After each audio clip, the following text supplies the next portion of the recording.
श्रीमती के Kavya. Thank you, sir. I have a question. That is, a bird flu scare in Telangana has left the poultry business in the state in utter disarray. Has the ministry taken note of this, and what has been done to mitigate the economic hardships at this hour? And what are the schemes or programs available for women engaged in the dairy sector to assist them in developing marketable value-added products, sir? Thank you. Sir, thank you very much for asking a supplementary question in this floor. Sir, Mahatma Gandhi National Rural Employment Guarantee Scheme in Kerala. Mahatma Gandhi National Rural Employment Guarantee Scheme in Kerala is witnessing a sharp decline in its workforce. Around 1.86 lakhs of workers opted out the scheme in this past year. Sir, delayed payment and low wages are the main reason for the distress among the workers. Yes. Parliamentary Standing Committee on Rural Development has also suggested for linking MGNREG's wages to inflation and increasing the workdays to 150.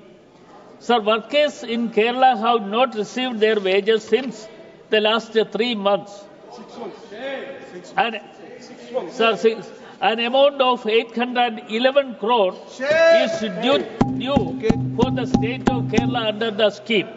Sir, my question, whether the government will release the due amount to Kerala without delay and also take measures to address the issues of scheme workers, including wage revision and increasing the workdays.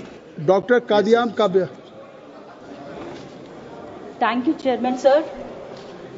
As an elected parliamentarian from Warangal, the erstwhile capital of Kakatiya dynasty, sir, I'm here to request for developing Warangal as a major tourism destination. Warangal has rich cultural and historical heritage sites such as Thousand Pillar Temple, Warangal Fort, Kakatiya Kala Toranam, Ramappa, UNESCO recognized, and then Samakka Saraka Jatara next to Kumbh Mela conducted every alternate year, sir. However, the tourism infrastructure in the city needs significant development. Promoting Warangal as a major tourism destination by improving infrastructure, promoting heritage sites and boosting tourism services will generate employment and revenue. Enhanced tourism will also contribute to preserving the cultural heritage of this region. Hence, I request the Honorable Minister for Tourism to initiate measures for the comprehensive development of tourism infrastructure in Warangal, Telangana, sir. Thank you. धन्यवाद सभापति महोदय। मैं प्रधानमंत्री आवास योजना पर बात करना चाहती हूँ। छत्तीसगढ़ सरकार के 2024 और 25 के आर्थिक सर्वेक्षण के अनुसार 8.5 लाख आवास के अनुरूप 5.5 लाख आवास की स्वीकृति प्रदान की गई है, जिसमें अभी तक 2024 दिसंबर तक मात्र 6 आवास प्रधानमंत्री आवास बनाए गए। प्रधानमंत्री आवास 18 लाख जो मोदी जी की गारंटी थी, उसको विधानसभा चुनाव में इन्हें प्रमुखता से लिया गया था। और ये यहाँ मैं बताना चाहती हूँ कि छत्तीसगढ़ सरकार, केंद्र सरकार और प्रधानमंत्री की जो योजनाएं हैं, घोषणाएं हैं, उसको कितनी गंभीरता से लेती है, ये आपके संज्ञान में, आपके द्वारा प्रधानमंत्री जी के संज्ञान में लाना चाहती हूँ। हमेशा ये कहा जाता रहा है कि कांग्रेस सरकार क्या करती रही पिछले में, लेकिन हमारी जब पिछले 5 साल पहले, अभी 1.5 साल पहले जो हमारी सरकार थी, सर 1 मिनट सुनिए तो, सर गंभीरता से सुनिए, सर मैं आंकड़े देना चाहती हूँ, सर मैं आंकड़े देना चाहती हूँ, सर मेरे आंकड़े तो सुनिए आप, सर मेरे आंकड़े सुनिए। देखिए प्रधानमंत्री आवास, मैं आपको, सर प्लीज 1 मिनट तो दीजिए।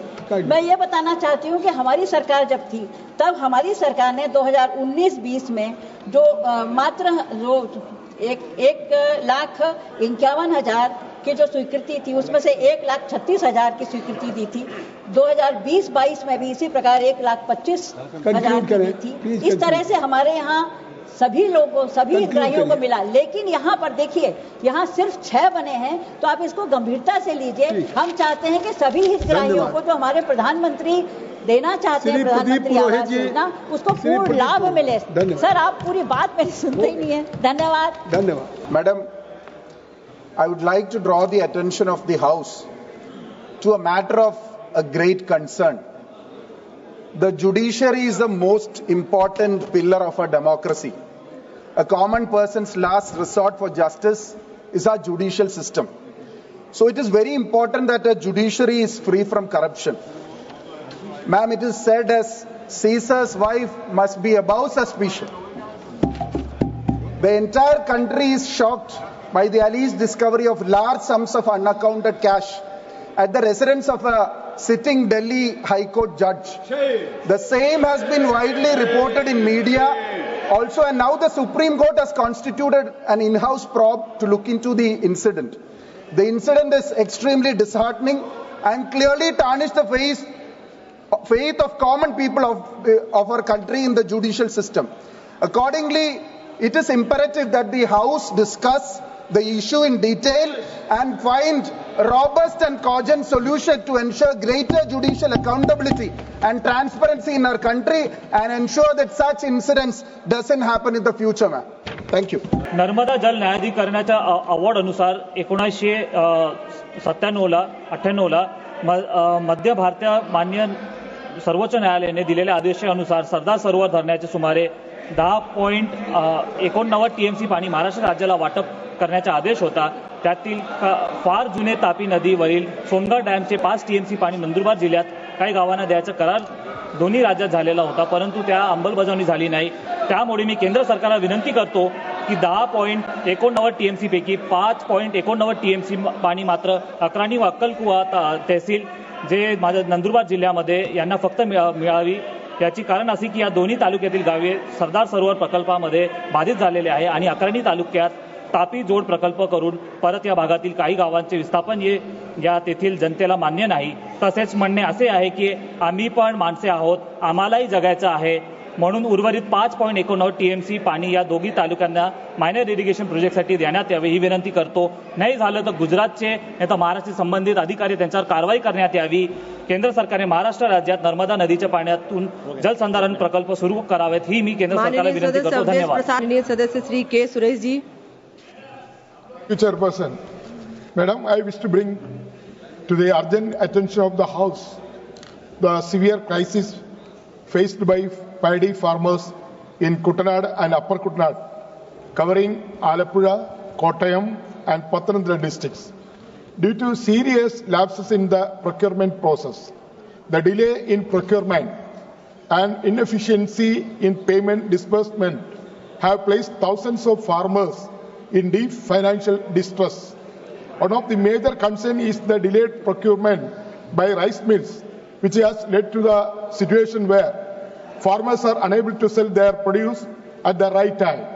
As a result, they are either forced to hold onto their stock without proper storage facilities to sell at lower prices to private buyers, leading to losses. Despite repeated assurance, the procurement process remains sluggish and unorganized. The inefficiency of the state government and the departments, particularly agriculture and civil supplies department, has further aggravated the crisis.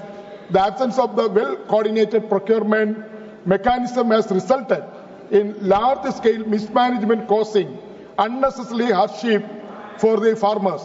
Lack of the proper planning and accountability has severely impacted the timely collection and storage of harvest paddy. Thank you. माननीय सदस्य सुश्री वर्षा गायकवाड जी. सन्माननीय अध्यक्ष महोदया, मी मुंबईतले कोळीवाडे आणि गावठाण याच्या संदर्भामधला महत्त्वाचा प्रश्न या ठिकाणी मांडू इच्छिते आणि केंद्र सरकारचं या माध्यमातून लक्ष जे आहे ते वेधू इच्छिते. मुंबईत राहणारे जे कोळी आणि आगरी बांधव आहेत ते मुंबईचे आद्य नागरिक आहेत, पहिले नागरिक आहेत सन्माननीय अध्यक्ष महोदया, आणि जवळपास 400 वर्ष ते मुंबईमध्ये स्थायिक आहेत. त्यांचा पारंपरिक पद्धतीने व्यवसाय आणि त्यांची घरं त्या ठिकाणी आहेत आणि पारंपरिक वस्तीच्या असलेल्या या घरांना शहरी नियोजनामध्ये सन्माननीय अध्यक्ष महोदया जे आहे ते शहरी गाव असं म्हणतात. मला या ठिकाणी महत्त्वाचा मुद्दा हा मांडायचा आहे की मुंबईमध्ये 189 गावठाणे आणि 36 कोळीवाडे आहेत, पण दुर्दैवाने जो मुंबईचा विकास आराखडा झालेला आहे त्याच्यामध्ये फक्त 52 गावठाणे आणि 22 कोळीवाडे जे आहेत त्याच्यामध्ये समाविष्ट करण्यात आलेले आहेत. आणि प्रशासकीय दुर्लक्षामुळे काय झालंय, त्या ठिकाणी जे आहे ते कोळीवाडे जे आहेत आणि गावठाण आहेत त्यांना झोपडपट्टी पुनर्वसन प्रकल्पाच्या अंतर्गत जे आहे त्याचा सर्वे चालू आहे. यालाच आमचा महत्त्वाचा जो आहे तो विरोध आहे. भूमिपुत्रांना आणि तिथल्या असलेल्या आद्य नागरिकांना जे आहे त्यांचे पारंपरिक हक्क जे आहे ते मिळाले पाहिजेत आणि म्हणून या शून्य प्रहराच्या माध्यमातून मी मागणी करू इच्छिते की मुंबईतले सर्व कोळीवाडे आणि गावठाणे यांची तातडीने मॅपिंग करावं, त्यांचं सीमांकन करावं आणि जो मुंबईचा विकास आराखडा तयार झाला आहे त्याच्यामध्ये त्यांना त्या ठिकाणी समाविष्ट करावं, जेणेकरून त्यांना कायदेशीर त्या ठिकाणी संरक्षण मिळेल आणि कोळीवाडे आणि गावठाण जी मुंबईचे आहेत त्यांना झोपडपट्टी म्हणून घोषित करण्याची जी प्रक्रिया चालू आहे तिला तात्काळ रद्द करावं. धन्यवाद. श्री ईशा खान चौधरी जी. Isha Khan Chaudhary. Madam, I'd like to bring your attention to the problem caused by a lack of employment opportunities in Malda and Murshidabad districts of West Bengal, where tens of thousands of laborers are forced to migrate from my constituency of Malda Dakshin each year to other states in search of livelihood and jobs. The situation is aggravated because of the 100 days Manrega scheme is suspended in Bengal. Tragically, many of these poor migrant workers face dire working circumstances, and many hundreds of laborers lose their lives each year in workplace accidents during building, construction, and electric tower projects across the nation. As contract laborers, they face poor, unsafe working conditions, inadequate living conditions, and no medical support or coverage when they are sick, injured, and their families often receive no compensation if they die in a workplace accident. Given the recurrent nature of such incidents, I strongly urge the central government to take the lead in cooperation with states to implement a comprehensive financial and legal welfare scheme. I would particularly like to suggest a universal and national life and health insurance scheme for such poverty-stricken migrant workers and their families. Thank you, Madam. माननीय सदस्य doctor Shashi Tharoor ji. Thank you very much, Madam Chairman. I wish to draw the attention of the Honourable Minister of Fisheries to the critical issue of ongoing illegal fishing practices in the territorial waters of Kerala. The Government of India has prohibited harmful fishing methods such as bull or pair trolling and the use of artificial lights or LED lights for fishing in Indian waters in our exclusive economic zone, EEZ. But these practices are continuing in Kerala's waters. Outsiders are conducting exploitative large-scale fishing, which ultimately endangers marine resources through rapid fish resource depletion and threatens the livelihoods of our small and traditional fisherfolk. Additionally, the traditional fishermen have faced assaults by bull trawlers and fishers using LED lights, further highlighting the urgent need to protect their livelihoods. These practices also go against India's blue economy policy framework, the Maritime India Vision 2030 and the United Nations Sustainable Development Goals. I therefore urge the Honourable Minister to enforce the prohibition on and effectively curb bull trawling and the use of artificial lights or LED lights by involving the Coast Guard and the Indian Navy in this matter and strengthening coordination between them. Thank you very much, Madam Chair. माननीय सदस्यों, जिन माननीय सदस्यों के पिछले दिनों की सूची में नाम बचे हैं उनको कल मौका दिया जाएगा. माननीय सदस्यगण, जिन्हें आज नियम 370